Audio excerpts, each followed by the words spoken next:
이제 우리가 한 해를 마무리하면서 늘 우리 입으로 이야기하는 것이 하나가 있습니다. 정말 한 해 동안 다사다난했다라는 표현들을 하죠. 그래서 우리가 23년 한 해를 우리가 돌이켜 보면 정말 우리는 기대함이 있었습니다. 3년의 코로나가 끝남으로 인해서 이제 속히 경제가 다시 회복되고 또 우리네 삶의 가정의 여러 가지 환경으로 많은 것들이 회복될 것에 대해서 기대를 했습니다. 그러나 그 기대와는 조금 어긋난 한 해가 되지 않았나라는 생각을 해보게 되죠. 무엇보다도 마태복음 24장 4절 이하에 말씀하셨던 것처럼 나라와 나라가 민족이 대적한다라고 말씀을 하셨던 것처럼 이 한 해 동안도 참 나라와 나라가 또 민족이 대적하는 것을 우리가 실질적으로 보게 됩니다. 그로 인해서 경제적 기근은 세계 모든 곳에, 그리고 우리가 살고 있는 이 대한민국 또한도 참으로 어려운 현실을 우리가 맞닥뜨리게 되죠. 또 마태복음 24장에서는 기근, 또 무엇보다도 지진이라는 그런 표현을 하셨습니다. 정말로 이 기후의 변화로 인해서 세계 곳곳에 홍수가 나고 가뭄이 일고, 그래서 많은 사상자들을 내었던 한 해가 아니었나라는 생각도 해보게 됩니다. 또한 우리나라 경제를 보게 되면 정치는 말할 것도 없고 세계 경제가 어렵다 보니 우리나라의 경제 또한도 이보다도 더 어려울까 싶습니다. IMF 때보다도 더 어려운 현실이다라는 그런 이야기들을 많은 분들이 하고, 그로 인해서 개인과 가정이 파탄되고 무너지는 것이 현실의 우리 모습인 것 같습니다. 또 나아가서는 청소년들의 범죄가 참으로 심각한 상황 아니겠습니까? 그리고 무엇보다도 우리 기독교, 예수를 믿는 사람들이 정말 속된 표현으로 개독교라고 하는 이야기를 들을 만큼 참 많이 지탄을 받고 있죠.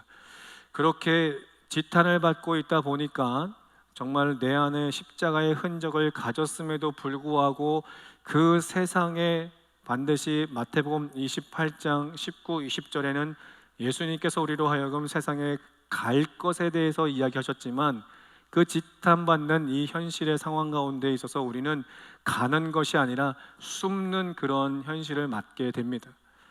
숨는 것으로 인해서 정체성도 많이 무너진 23년의 한 해가 아니었나라는 생각을 해봅니다. 그런데 우리가 잘 알고 있는 것처럼 이처럼 보여지는 환경의 어려움으로 인해서 많은 믿지 않는 분들이 또 그들의 삶에 있어서 드러나는 것은 그 가운데에 보이지 않는 불안함과 두려움으로 인해서 그들이 토속신앙과 무속신앙을 찾아다니고 있다는 것이죠.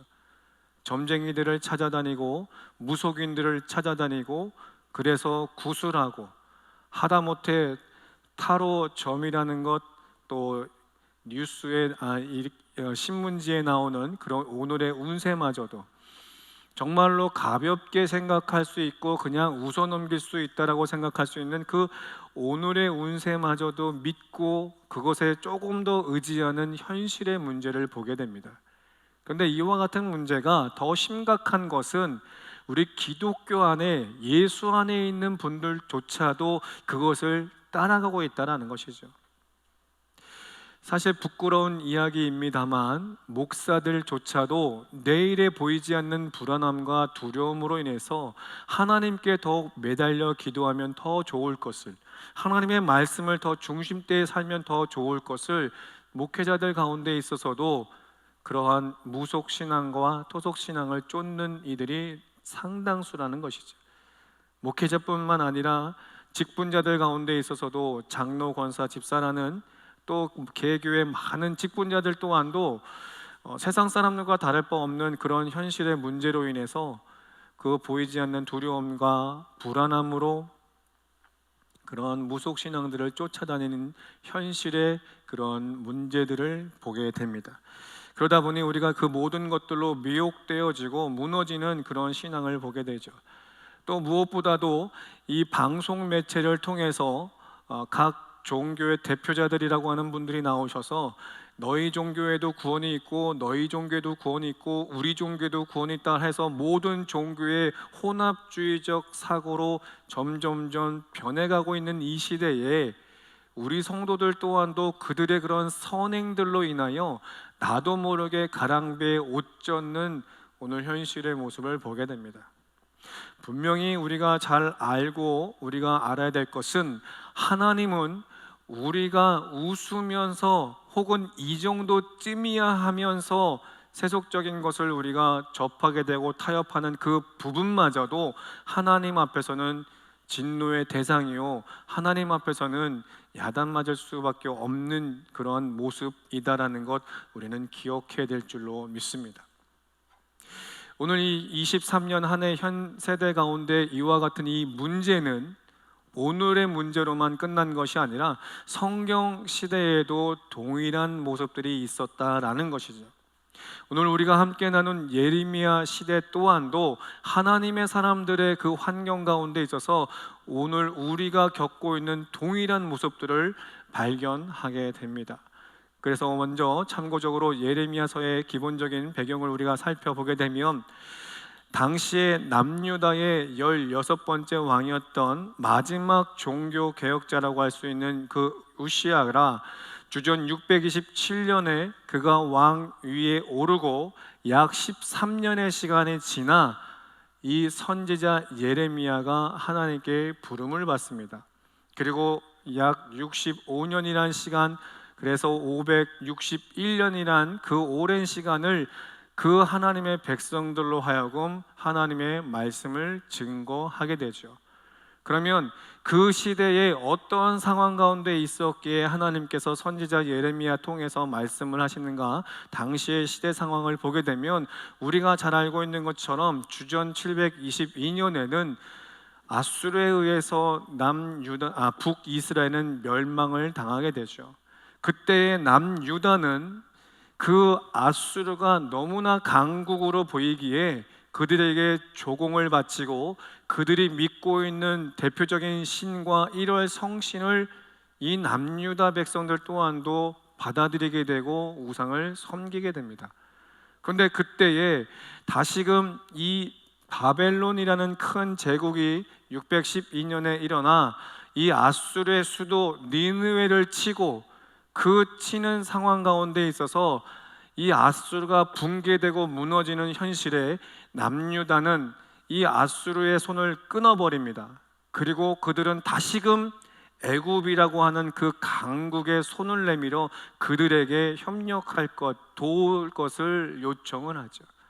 결국 우리가 이 땅 가운데 살면서 이 정도쯤이야 하는 것들, 이 정도는 해도 되잖아 하는 것들로 인해서 하나씩 우리네 신앙이 무너지고, 그 무너진 신앙으로 인해서 하나님과의 관계가 끊어지고 멀어지는 결과를 낳듯 이 남유다 하나님의 사람들 또한도 현실의 그 문제 앞에 애굽의 손을 잡음으로 인하여 하나님과의 관계가 멀어지고 하나님과의 관계가 결국 끊어지는 그런 현실의 모습이 오늘 우리들의 모습과 다를 바 없다라는 겁니다.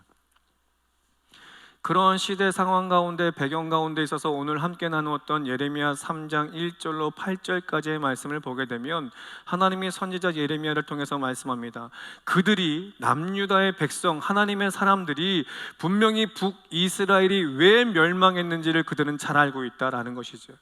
그들의 멸망함은 단순히 아수르의 강국에 의해서 무너진 것이 아니라 근본적으로 그들이 하나님의 그 신적 존재를 잃어버리고 하나님과의 관계가 끊어짐으로 인한 결과로 아수르에 무너진 것을 남유다는 보았다라는 것입니다. 그 모든 결과를 보았음에도, 과정을 보았음에도 불구하고 돌아오지 않는 남유다에 대해서 하나님은 질타의 말씀을 하고 있는 것이죠. 그런데 그러한 환경 가운데 있어서 그들이 그럼에도 불구하고 하나님을 향하여 하나님께 예배하고 하나님께 도움을 요청했더라면 더 좋을 것을, 그와 같은 모습이 보여지지 않고 그 현실의 문제에 남유다 백성들이 어떠한 것을 더했는지에 대해서 오늘 3장 9절은 이렇게 말씀합니다. 그가 돌과 나무와 더불어 행음함을 가볍게 여기고 행음하여 이 땅을 더럽혔다라고 말씀을 하고 있습니다. 분명히 그들은 아수르와 바벨론에 의해서 지속적으로 끊임없이 공격을 받음으로 인해서 세계적인 전쟁 위기 가운데 계속 그 사회는 무너지고 경제도 무너지고 문화할 것 없이 많은 것이 무너진 그러한 유다의 백성들 가운데 있습니다. 그런데 그들이 그 상황 가운데 있어서 하나님을 찾아야 되는데 그들이 찾았던 건 돌과 나무를 찾았다라는 것이죠. 이 돌과 나무라는 것은 이 히브리어 원어의 원어적으로 보게 되면 바알과 아세라 목상을 이야기합니다. 그들이 그와 같이 풍요라는 것, 그리고 그들 가운데 있어서 번성하는 것을 더 우선시했던 이와 같은 바알과 아세라 목상을 섬기며 1월 성신과 같은 앞서서 제가 이야기했던 무속신앙을 쫓았다라는 것을 이야기를 하시면서 9절 마지막에 뭐라고 말씀합니까? 이 땅을 더럽혔다라고 말씀하고 있어요. 이 땅이 누구의 것입니까? 하나님의 땅입니다. 하나님께서 오래전 모세를 통해서 약속하셨던 그 땅, 그래서 2세대가 출애굽의 2세대가 가나안 땅에 들어가서 그 땅 가운데 있어서 하나님의 말씀을 지켜 행함으로 당신들은 신정 국가를 살아가며 하나님의 말씀에 순종하는 나라임을 분명히 그 모든 세대들에게 가르쳐 알게 했어야 되는 그 땅, 즉 하나님의 땅에서 그들이 하나님이 아닌 바알과 아세라 목상 1월 성신과 같은 그런 무속 신앙에 젖어들어 하나님을 배반하고 배신하는 그러한 현실의 모습을 보고 있다는 것을 9절은 고발을 하고 있는 것입니다. 그와 같은 그 현실의 문제를 이제 3장 10절에는 이렇게 말씀합니다. 유다가 진심으로 내게 돌아오지 아니하고 거짓으로 할 뿐이니라. 여호와의 말씀이니라. 마지막에 여호와의 말씀이니라 라고 하는 이 말씀은 누군가에 있어서 거짓에 의해서 이야기한 것이 아니라 분명히 그들은 하나님 앞에 거짓된 삶을 살고 있다는 것을 말씀하고 싶으신 겁니다. 거짓된 삶을 살고 있다는 것, 무엇을 의미하겠습니까? 겉으로는 내가 하나님의 백성이고 하나님을 믿는 것처럼 보일지 모르지만, 그래서 하나님을 예배하고 하나님께 기도하는 것처럼 보여질지 몰라도 그들의 현실은 하나님의 옷을 입은 것처럼 보일 뿐 행실은 우상을 섬기고 있는 그런 거짓된 삶을 살아가고 있다는 것을 고발하고 있는 것이죠. 오늘 현 시대 가운데 있어서 우리들의 모습은 어떻습니까? 겉모양은 우리가 하나님께 예배하며 하나님께 기도하는 것처럼 보일지 모르지만 현실의 세상의 문제 앞에 서게 되면 그 예배하는 모습, 기도하는 모습은 간데 없고 나도 모르게 젖어 있었던 토속 신앙에 우리가 빠져 있지 않는가, 우리는 반드시 점검해 볼 필요가 있다는 것이죠. 이와 같이 하나님 앞에 거짓된 삶을 살고 있는 그 하나님의 백성들에게 다시금 하나님은 12절과 13절에 이렇게 먼저 말씀을 하십니다.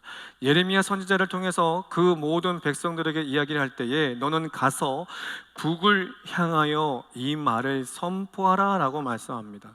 북을 향하여 하나님의 말씀을 선포해라 라고 말씀하시는 이 말씀, 분명히 이 이스라엘 백성들은 722년에 아수르에 의해서 멸망당해 있습니다. 완전히 무너져 있습니다. 그런데 오늘 12절에는 너는 가서 북을 향하여서 하나님의 말씀을 선포해라 라고 하는 이 말씀의 원뜻은, 비록 아수르에 의해서 멸망하고 이 바벨론에 의해서 무너져 있는 그 상황 가운데 있지만 그들 가운데 있어서는 소수의 신앙을 지키는 남은 자들이 있었다라는 것을 이야기를 하고 있습니다. 오늘 현 시대 가운데 있어서 제가 앞서서 소개했던 것처럼 많은 것이 위협 가운데 우리를 힘들게 하고 지치게 하지만, 그래서 내가 신앙생활하는 것이 참 버겁지만 그럼에도 불구하고 소수의 남은 자 되어 하나님께 예배하는 하나님의 성도들이 이 땅 가운데 있다라는 것이죠. 그들에게 말씀할 때 뭐라고 말씀합니까? 12절 마지막 절에 보게 되면 나는 긍휼이 있는 자라 노를 한없이 품지 아니하느니라 라고 말씀하시죠. 나는 긍휼이 있는 자다, 나의 노하는 그 얼굴을 너에게 비치지 않는다라고 하는 이 말씀은 비록 너희들이 죄 가운데 있어서 나를 등을 지고 나를 배신했지만 그럼에도 불구하고 나는 긍휼을 베푸는 자다, 즉 하나님의 성품에 대해서 이야기를 하고 있는 것이죠. 하나님은 진노할 때는 있지만 그 진노로 끝나는 것이 아니라 진노는 반드시 회복과 하나님의 앞에 다시금 돌아옴에 대해서 언급하고 있다는 것입니다.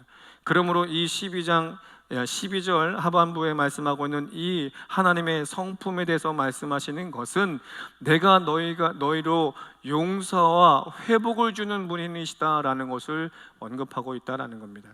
자, 그렇다고 한다면 이와 같이 북을 향하여, 즉 남겨진 소수의 하나님의 사람들에게 긍휼을 베푸는 자다라고 이야기를 하면서 돌아올 것에 이야기를 하시죠.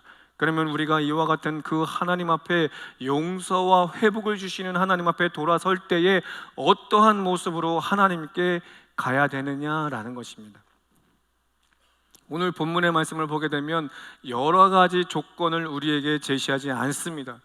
하나님께서 우리로 하여금 돌아오게 할 때 딱 한 가지만 말씀하고 있습니다. 그것은 13절에 이렇게 말씀하시죠. 너는 오직 내 죄를 자복하라 라고 말씀합니다. 너희들의 죄를 자복하라 라는 것을 말씀하세요. 이 너희 죄를 자복하라는 건 우리가 다 알고 있는 것처럼 하나님 앞에 회개하고 돌아서라는 그런 의미와 더불어 또다시 말씀하시는 것은 그들이 왜 하나님을 떠났습니까? 현실의 그 문제로 인하여 보이지 않는 내일의 불안함과 두려움, 이 불안과 두려움은 다시 말하면 우리의 약함을 이야기하는 것 아니겠습니까? 우리 스스로가 약함에 대해서 이야기를 하여 이 두려움과 불안으로 인하여 눈에 보이는 잡다한 우상들을, 신들을 섬기고 있는 것 아니겠습니까?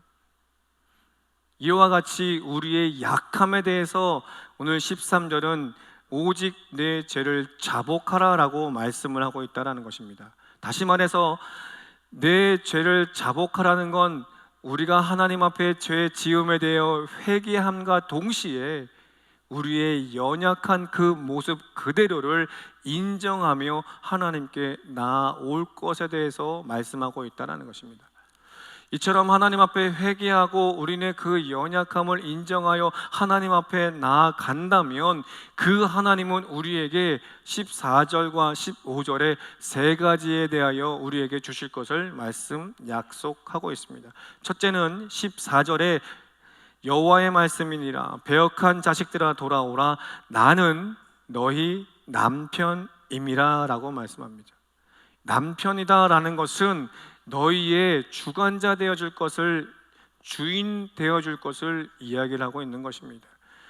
하나님께서는 하나님을 떠난 그들로 하여금 너희가 긍휼을 얻기 위하여 하나님 앞에 회개하고 너희의 연약함을 인정하여 내게로 돌아온다면 나는 너희에게 주인 되어줄 거다라는 것을 말씀하고 있다는 것이죠. 주인 된다라는 것은 내게로 오는 그 모든 백성들을 하나부터 열까지 일거수일투족 모든 것을 책임진다는 것을 이야기를 하는 것이죠. 우리의 모든 인생 가운데 있어서 당신이 간섭하시겠다는 것을 이야기를 합니다. 하나님의 간섭은 인간의, 사람의 잔소리와는 다른 거예요. 하나님의 간섭은 우리로 하여금 이 땅 가운데 호흡할 수 있는 생명을 주시고 그 힘들고 어려운 상황 가운데 이겨나갈 수 있는 길을 여시는 그 남편의 모습을 우리에게 주시겠다라고 약속을 하고 있는 거예요. 두 번째는 무엇을 말씀합니까? 14절 마지막에 너희를 시온으로 데려오겠다라고 합니다. 너희들에게 분명히 가나안 땅은 약속되었으니 니네들이 알아서 가라. 너희 앞에 여호수아를 세웠으니 여호수아를 중심으로 해서 너희들이 알아서 가라. 이 말씀을 하시는 것이 아닙니다.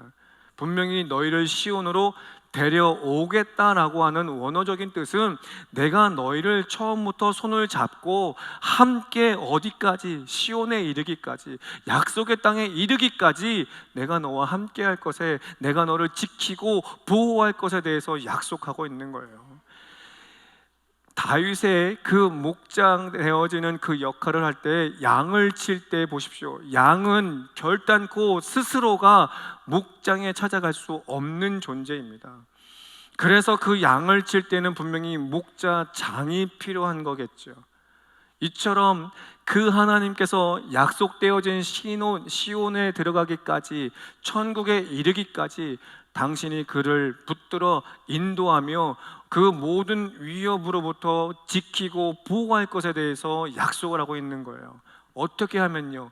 우리의 죄를 자복하면요, 하나님 앞에 회개하고 우리의 약함을 하나님 앞에 고백한다면 그분은 우리로 하여금 남편이 되어 주실 것이고 시온의 길로 함께 데려가시겠다라고 약속을 하고 있는 것이죠. 마지막으로 15절에는 뭐라고 말씀합니까? 내가 또 내 마음에 합한 목자들을 너희에게 주어 너희를 양육하리라 라고 말씀하세요. 하나님의 마음에 합한 주의 종들을 보내어서, 하나님의 마음에 합한 목자장을 너희에게 보내어서 옳은 길이 어느 길이고 그릇된 길은 어느 길인지, 그래서 저 천국에 이르기까지 너희들이 이 땅 가운데 있어서 미혹되고 흔들리지 않도록 하겠다라는 것을 약속하고 있다라는 겁니다. 사랑하는 성도 여러분, 23년 참으로 어렵고 힘들었습니다. 그럼에도 불구하고 거룩한 주의 날 여러분들이 이 자리에 있는 것은 여러분의 그 하나님이 여러분에게 남편 되어 주심이시고, 그 하나님이 여러분을 시온으로 여러분과 함께 데려가고 있는 과정이시며, 반드시 하나님의 마음에 합한 지도자를 통하여서 끝까지 그 길을 가게 할 수 있도록 양육하리라 약속하고 있는 하나의 증거되어지는 줄 믿으셨으면 좋겠습니다. 이와 같은 하나님의 역사가 반드시 24년 가운데는 더 크게 여러분 가운데 임할 줄 믿습니다. 사랑하는 성도 여러분, 24년도는 IMF 때보다도 더 힘든 경제적 기근이 온다고 합니다. 정말로 이 기근으로 인해서 개인의 생명이, 또 가정이 너무나 많이 무너지고 파탄되어진 현실을 살고 있지만, 오늘 이 본문의 말씀을 꼭 기억하십시오. 하나님께로 우리의 연약함을 고백하는 자, 하나님 앞에 회개하고 하나님께 돌아서는 자는 반드시 하나님께서 여러분에게 주권자 되어 주심을 약속하고 있는 거예요. 시온에 가는 그날까지 반드시 그분은 여러분을 함께하며 지키고 보호하시겠다고 약속하고 있는 거예요. 여러분들이 그날을 가기까지 하나님 마음에 합한 자를 여러분에게 보내주셔서 반드시 여러분을 옳은 길로 갈 수 있도록 양육하겠다라고 약속하고 있는 거예요. 그래서 18절에는 너희 조상들에게 기업으로 준 땅에 그들이 함께 이를 것을, 끝까지 그 땅을 밟을 것에 대해서 18절은 약속을 하고 있는 것이죠. 사랑하는 성도 여러분, 말씀을 정리합니다. 예레미야 29장 11절의 말씀을 보게 되면 하나님께서 우리에게 주는 것을 하나님이 아신다라고 말씀하시죠. 그 하나님이 우리들에게 주시고자 하는 건 결코 재앙이 아니라고 말씀하세요. 비록 그들이 아수르에 무너졌고 바벨론의 포로 생활을 하고 있지만 우리로 하여금 그 모든 생활이 하나님의 재앙인가 하나님의 심판인가 착각할 수도 있지만, 그것은 우리가 생각하는 재앙과 심판이 아니라 하나님이 하나님의 사람들을 돌아오게 하기 위한 하나의 방법에 불과한 거예요. 그렇기 때문에 예레미야 29장 11절에는 내가 너희에게 주고자 하는 것을 내가 하노니 그것은 재앙이 아니라 그것은 소망이다라는 것을 이야기를 하고 있는 것이죠. 평안이다라고 이야기를 하는 것입니다. 미래다라는 것을 말씀을 하고 있는 거예요. 그러니 너희는, 예레미야 29장 12절에 너희는 부르짖으라, 그리고 기도하라, 내가 듣겠고 응답하겠노라, 내가 만나주겠노라고 하나님은 말씀하고 있는 거예요. 마지막으로 예레미야 31장 4절과 5절의 말씀을 보게 되면 이와 같은 말씀을 하십니다. 다시 너를 세우리니 세움을 입을 것이요, 내가 다시 소고를 들고 즐거워하는 자들과 함께 춤을 출 것이며 내가 다시 사마리아 산들에 포도나무를 심는 자가 그 열매를 따기 시작하리라 라고 말씀하세요. 언제요? 우리가 하나님 앞에 우리의 죄를 자복할 때요, 우리의 죄를 회개하며 우리의 연약함을 하나님 앞에 고백할 때에 하나님은 반드시 우리를 세워주실 것이며 그 위기 어려운 가운데 있어서도 우리로 하여금 춤추게 하실 것이며 우리로 하여금 반드시 포도 열매를 맺게 하시겠다라고 약속하고 있어요. 그러므로 인하여 사랑하는 성도 여러분, 하나님 앞에 부르짖는 생활, 기도하는 생활 끊임없이 찾아설 수 있기를 간곡히 소망합니다. 이제 2024년 새해를 준비하면서 월요일부터 금요일까지 새벽을 깨우기를 원합니다. 새벽을 깨워 하나님 앞에 예배하고 하나님 앞에 한 해를 맡기며 기도하며 나아갈 때에 반드시 여러분의 기도를 하나님은 들으시겠고 응답하시겠노라고 약속하고 있어요. 그 약속의 열매를 맺을 것에 지속적으로 말씀하고 있습니다. 우리 하나님은 당신에게 속한 하나님의 사람들은 절대로 결단코 버리지 않습니다. 세상이 아무리 멸망하는 것처럼 보일지라도 당신께 자복하는 자는 당신이 끝까지 붙들어 주시는 분이세요. 그분이 여러분의 하나님 되십니다. 그 하나님을 바라보면서 2024년 우리가 즐거이 준비할 수 있기를 원하고, 오늘 이 주시는 말씀을 붙들고 24년도 승리하는 우리 귀한 화강의 성도 될 수 있기를 예수 그리스도의 이름으로 축복합니다.